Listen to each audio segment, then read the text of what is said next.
ये कार्यक्रम जो हमारा डिस्ट्रिक्ट लेवल पे प्रोग्राम हुए थे बाल दिवस के उपलक्ष्य में, उनमें जो फर्स्ट और सेकंड बच्चे आए थे उनका डिवीजन लेवल का प्रोग्राम जो कि जींद में आयोजित किया गया, जिसमें 4 जिले हिसार, जींद, फतेहाबाद और सिरसा के बच्चों ने भाग लिया।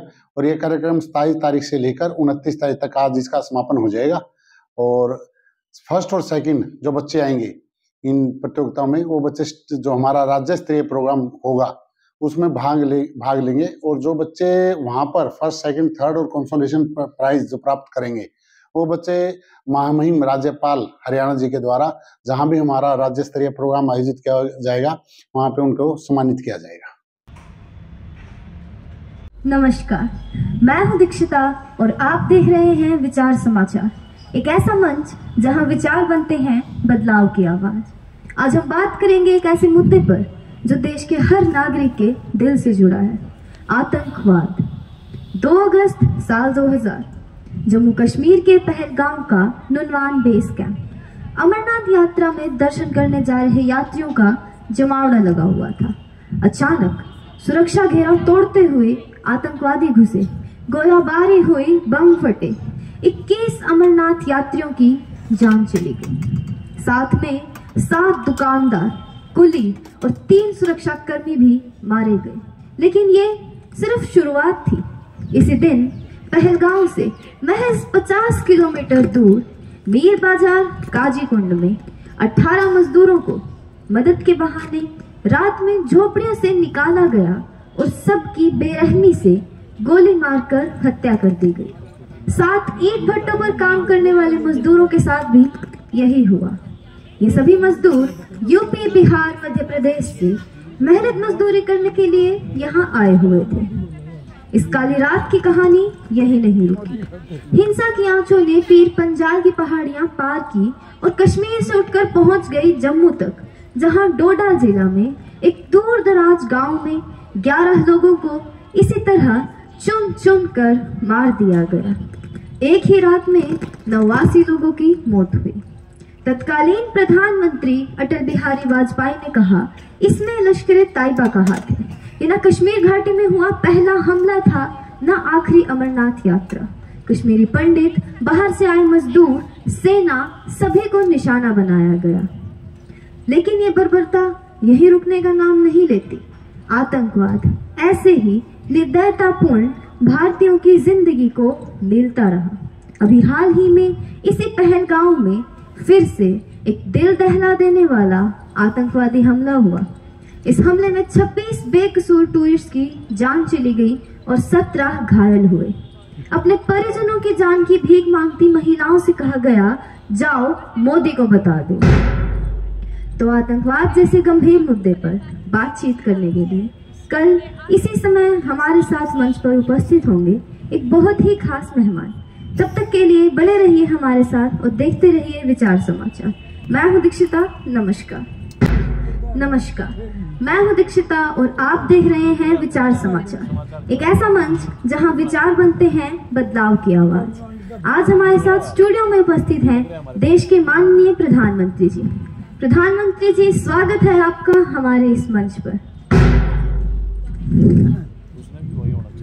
मेरा आपसे निवेदन है कि ऑपरेशन सिंदूर की सफलता के बाद आप राष्ट्र को संबोधित करें। धन्यवाद दीक्षिता। भाइयों और बहनों, मैं बात कर रहा हूं विजय उत्सव की। और जब मैं विजय उत्सव कहता हूं तो ये विजय उत्सव सिंदूर की सौगंध पूरा करने का है। मैं विजय उत्सव कहता हूं भारतीय सेना के शौर्य और सामर्थ्य के गुणगान को। मैं 140 करोड़ भारतीयों की एकता व उनके विश्वास के सम्मान को विजय उत्सव कह रहा हूं। हमारा संकल्प है देशवासियों से कि हम आतंकवादियों को मिट्टी में मिला देंगे। मैं सार्वजनिक रूप से कह रहा हूं, सजा उनके आकाओं को भी होगी। ऑपरेशन सिंदूर की सफलता है सीमा पार कई किलोमीटर भीतर तक आतंकवादियों को और उनके बच्चाओं में उतरे पाकिस्तान को कुछ ही घंटों में घुटनों पर ला देने की हमारी क्षमता पूरे विश्व ने नए भारत के इस स्वरूप के दर्शन किए हैं। मैं अपने देशवासियों से वादा करता हूं, मैं देश नहीं मिटने दूंगा, मैं देश नहीं झुकने दूंगा। धन्यवाद। देश के हर नागरिक के मन में उम्मीद जगाने वाले आपके बहुमूल्य विचारों के लिए धन्यवाद। प्रधानमंत्री जी से हुई खास बातचीत का ये विशेष साक्षात्कार यहीं समाप्त होता है। हमने यहाँ हमला किया, नाकाम। हमने वहां हमला किया, वो भी नाकाम। हिंदुस्तान हमारे जिहाद में रुकावटें डाल रहा है। पहले उन्होंने बालाकोट पर हमारे कैंप पर हमला किया, बाद में कश्मीर को भी हिंदुस्तान में मिला लिया। सर्जिकल स्ट्राइक तो कभी ऑपरेशन सिंदूर। क्या करें हम, क्या करें? हिंदुस्तान हर मुमकिन कोशिश कर रहा है कि उनकी सरजमी पर आतंक के पांव न फैले। उन्होंने बॉर्डर पर भी सिक्योरिटी 4 गुना बढ़ा दिए। अब हम सीमा पार घुसपैठ भी नहीं कर सकते। क्या करें हम, क्या करें? सब्र करो मेरे भाई, सब्र, शांति। क्या शांति लगा रखा है? हम गांधी के नहीं, जिन्ना के मुल्क में हैं। मेरे भाई, हम इस हिंदुस्तान को दूसरे तरीके से बर्बाद करेंगे। दूसरे तरीके से? मगर वो कैसे भाईजान? हाँ मेरे भाई, दूसरे तरीके से, और वो भी ऐसे करेंगे कि ये हिंदुस्तान अपने पैरों पर दोबारा कभी खड़ा हो ही नहीं पाएगा। इनकी पीढ़ियों को अपाहिज बना देंगे और इस मुकाम को हासिल करने के लिए हमारा दोस्त चीन और दुनिया की बड़ी बड़ी तमाम ताकतें हमारा साथ देंगी। और इस बार यह हिंदुस्तान बर्बाद होकर ही रहेगा। हिंदुस्तान की बर्बादी? जानते भी हो क्या बकवास कर रहे हो तुम? हमारी सारी कोशिशें नाकामयाब हो चुकी है और तुम इस हिंदुस्तान की बर्बादी के बच्चे बढ़ रहे हो। हाँ मेरे भाई, बर्बादी, इस हिंदुस्तान की बर्बादी। और इस बार ये बर्बादी हथियारों से नहीं होगी, हिंदुस्तान की नस्लें खुद अपने हाथ काटेंगी। मेरे भाई, इस बार हमला हथियारों का नहीं होगा, हमला होगा हाथों का, हमला होगा इनके विचारों पर, हमला होगा समय की कीमत, ज्ञान और बुद्धि पर। मेरे भाई, इस बार हमला होगा संस्कृति और इन सबके संस्कारों पर। हम अपने मित्र चीन के साथ मिलकर इस हिंदुस्तान में पबजी और टिकटॉक जैसे समय का नाश कर देने वाले सस्ते ऐप और सस्ते मोबाइल हर एक हाथ में दे देंगे। हिंदुस्तान का वक्त चुराकर उनके कौशल को नष्ट करके उनका भविष्य बर्बाद कर देंगे। बच्चे ही तो कल के कर्णधार होते हैं और युवा तो किसी भी राष्ट्र की रीढ़ की हड्डी होता है। रीढ़ पर हमला तो ये मुल्क सीधा खड़ा हो ही नहीं पाएगा। और मेरे भाई, तुम तो ये भी जानते हो, जिस तरफ जवानी चलती है उस तरफ जमाना चलता है। मगर ये हो कैसे भाईजान? नशे के बारे में सुना है? अरे हाँ, अफीम, गांजा, शराब, इन सब की गिरफ्त में तो ये पूरा भारत पहले से ही है। हाँ यही अफीम,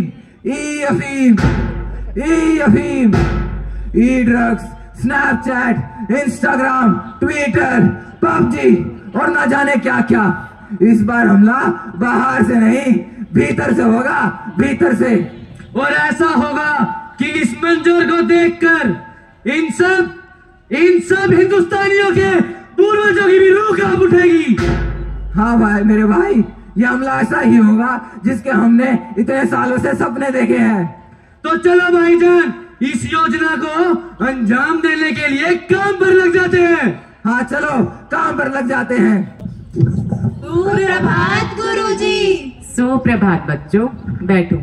वैसे क्या कर रहे थे तुम सब? कुछ नहीं गुरुजी, हम होमवर्क के बारे में डिस्कशन कर रहे थे। तुम और होमवर्क के बारे में? जी गुरुजी। चलो, कर रहे थे तो बहुत ही अच्छी बात है। तो बच्चों, आज हम नई नई पहेलियों और विज्ञान के छोटे छोटे चमत्कारों के बारे में बात करेंगे। गुरुजी, क्या मैं आपसे एक छोटा सा सवाल पूछूं? हाँ हाँ, पूछो। जिज्ञासा को आदर देना ही भारतीय संस्कृति है और एक गुरु का कर्तव्य भी।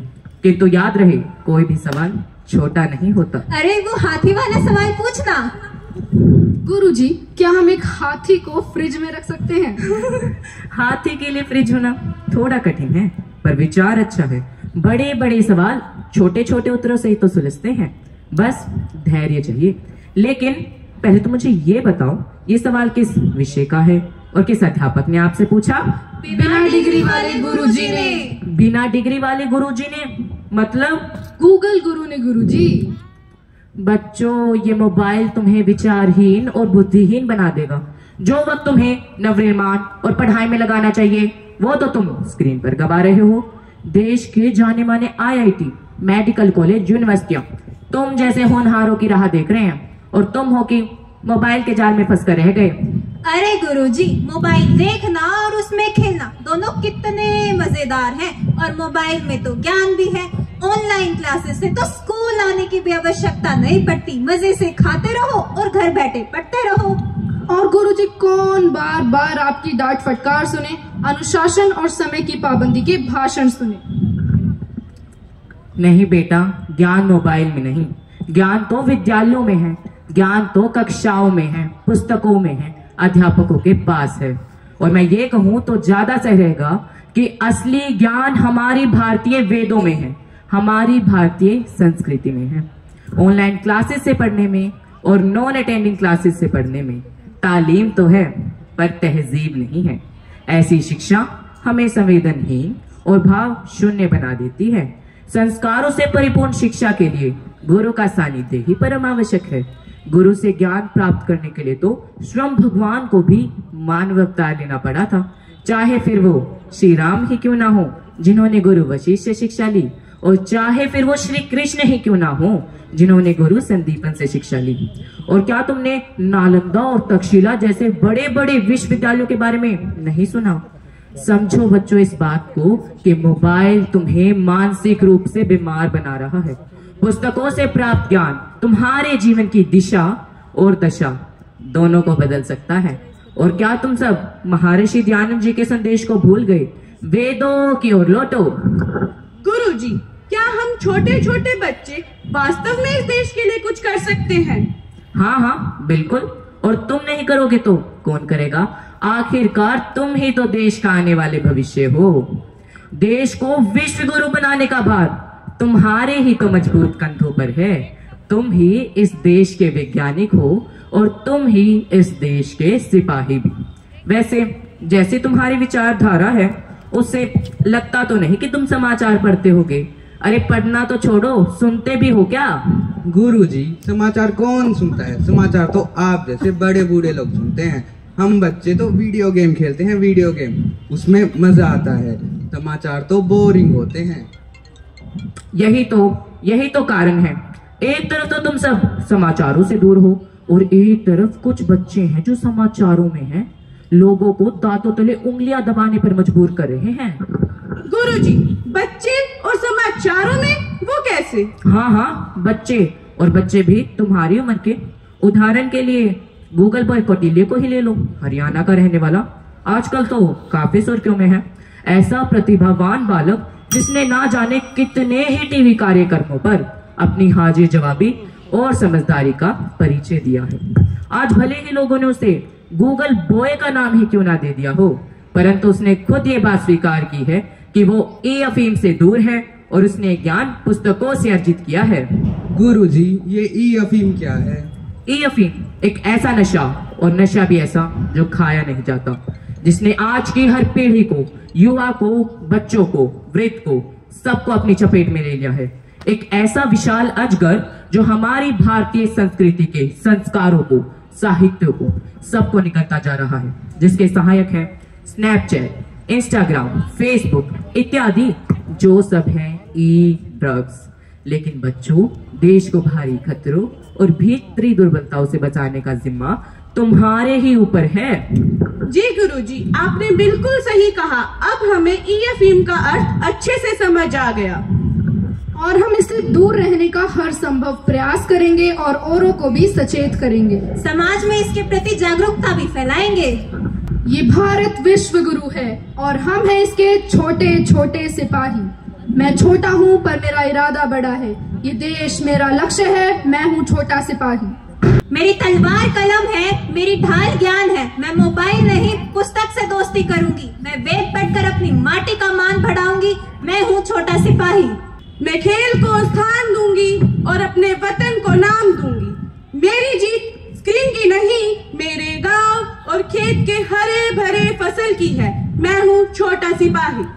शाबाश मेरे बच्चों, मुझे बताते हुए गर्व की अनुभूति हो रही है कि आने वाले गणतंत्र दिवस पर इन छोटे छोटे सिपाहियों को सम्मानित किया जाएगा। तो देखा आपने भारत कैसे अपनी विजय यात्रा की आधारशिला इन छोटे छोटे सिपाहियों के रूप में विद्यालयों में तैयार करता है। ये छोटे छोटे सिपाही ही भारत का विश्व में वर्चस्व कायम रखते हैं। हम फिर से हार गए। क्या करें? क्या करें हम? हमारी एक और कोशिश नाकामयाब हो गई। मैं आज फिर बात कर रहा हूँ विजय उत्सव की। भारत माता की जय। भारत माता की जय। भारत माता की जय। धन्यवाद। धन्यवाद। शानदार तालियां इस एक्ट के लिए। बहुत ही अच्छी प्रस्तुति बच्चों ने, जिसमें कि सोशल मीडिया का दाहरशिला पब्लिक स्कूल से आए हैं। हमें बाल महोत्सव में one act play, theatre play में प्रस्तुति देने का मौका मिला और बच्चों का ये उत्साहवर्धन करने का बहुत ही अच्छा तरीका है और हमें यहाँ करते हुए बड़ा ही मजा आया और आनंद हुआ और इसके साथ साथ हमारा आत्मसम्मान भी बढ़ा।